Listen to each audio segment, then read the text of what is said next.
Oi Flamengo, véi, essa peste não tá prestando pra nada. O time desanimado e ontem pegou a estrada mais uma vez do Lanús e levou uma cacetada. Mas que serviço da bola.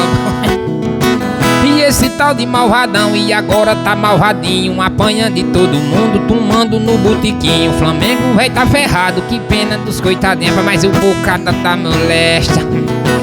Ontem o negócio foi sério, o malvadão desandou, fez 2 golzinhos ré de pênalti, de outro jeito nem tentou. E a tomada de papeiro, se foi lá que ele levou, papai, que bocada da mulher. Os canela de cambito querendo se amostrar lá no início do jogo, um se atrapalhou pra lá, levaram logo um gol, o torcedor toma zoar. Pai, que serviço da bobacê. Ah não, porque o malvadão vai ganhar de virada. Vai, ai a virada. Tomada de papeiro grande aí, tomou mesmo no botico, mesmo no oitinho, velho.